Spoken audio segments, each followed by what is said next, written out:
The 90-90 hip lift is an amazingly powerful tool that has a lot of implications in the strength and conditioning field. Here at Melbourne Strength Culture, we like to use it for two main reasons. The first is that so many of our clients and athletes come to us and through our assessment process present with extension-based issues from the lumbo-pelvic region. So this is, they present with an excessive anterior tilt that they are unable to control and do not have the requisite motor control in order to remove themselves from that position and get themselves into a more neutral spine. We know that a neutral spine is the best place to load, particularly with heavy barbells. So for this, it is of utmost importance that the clients and athletes understand that they have control of their lumbo-pelvic region and how to use the correct muscles to pull themselves into better alignment for lifting. The second reason that we like the 90-90 hip lift so much here, and we use it with the vast majority of our clients, is that through the position, you inherently understand the idea of creating intra-abdominal pressure. And that is the fact that the diaphragm can contract and draw air into the lungs and expand our abdomen region in order to create pressure underneath. This intra-abdominal pressure is a fantastic way for you to then create stability through the lumbo-pelvic region, stabilize the hips and the core for heavy lifting. And that is the second reason why we like to use it. For the 90-90 hip lift, we're going to set ourselves up in this position here.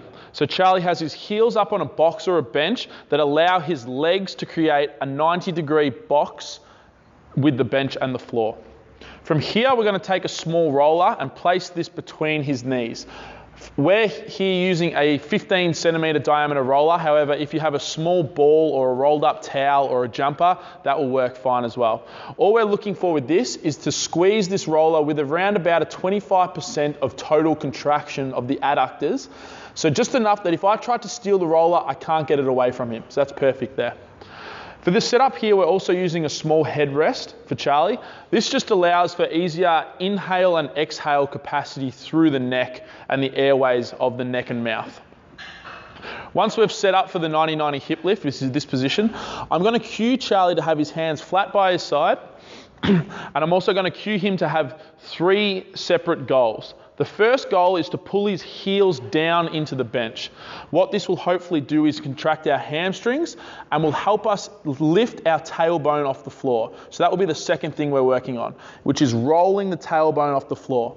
For this here, we like to cue the idea that if you have a piece of paper, that paper could slide underneath the tailbone. However, once you get to the lower back, the paper would stop because the lower back is down, but the tailbone is up.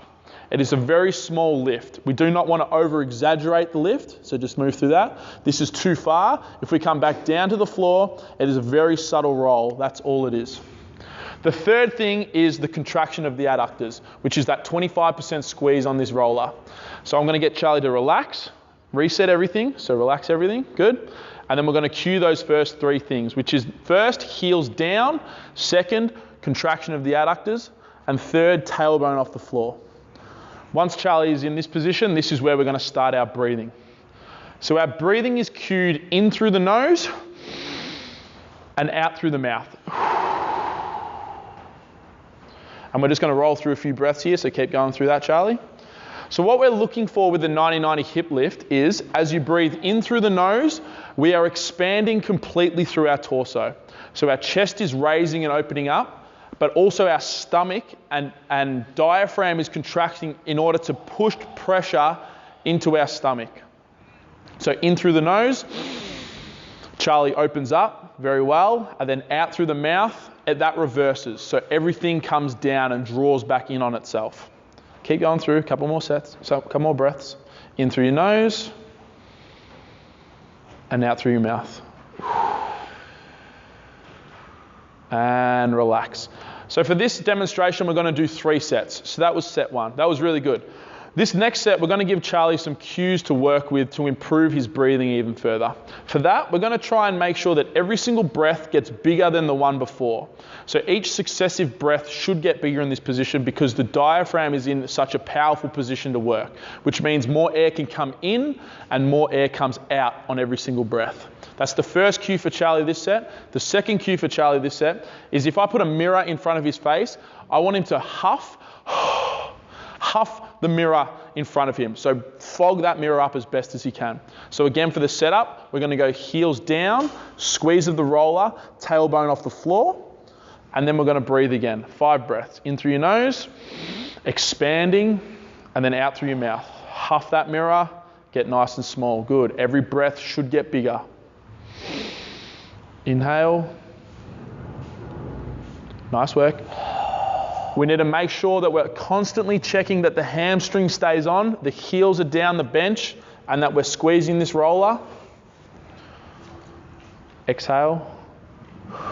We also need to make sure that when Charlie exhales, the ribs come down and we get a complete contraction through the core musculature. So not just the rectus abdominis, but also all the obliques on the side. Inhale, expand. This will be the last breath for this set. And relax. Good. So for the final set here with Charlie, we're going to focus on one last thing, and that is holding his exhale position for 3 seconds. What this allows us to do is it allows us to enforce the position in which we want to lift in, which is a ribs down, belt buckle up position, which allows our core musculature to work together in conjunction with our diaphragm to create pressure. So again, let's enforce this. Heels into the bench. We're going to squeeze this roller, tailbone off the floor, and this will be our last set of 5 breaths. In through your nose, big inflation everywhere, and exhale, get it all out. Completely exhale, feel those abs turn on, make sure the obliques are working. In.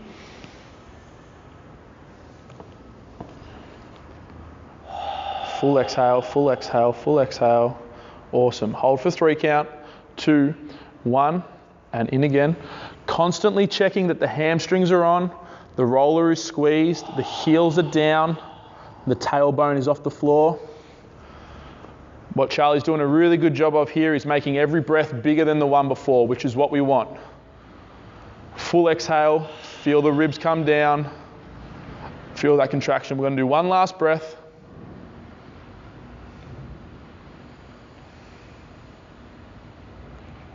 And full exhale. And relax. Perfect. That's how to perform the 90-90 hip lift.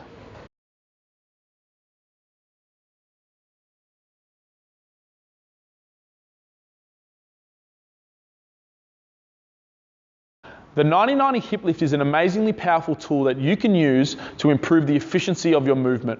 Number 1, it improves the core position. Number 2, it improves the intra-abdominal pressure that you can create through your core. And number 3, it improves the alignment of the hips and the lower back. All great aspects of improving heavy barbell training.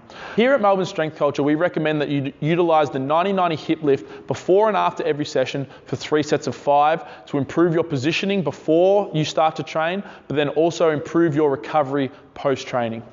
As always, thank you for watching this video. If we improved your understanding of the 90-90 hip lift and how to perform the 90-90 hip lift, make sure to like this video. Please leave any comments or questions or queries in the comment section below. Make sure to subscribe to our channel, and you can follow us through our links in the description box below. www.melbournestrengthculture.com. Thank you for watching.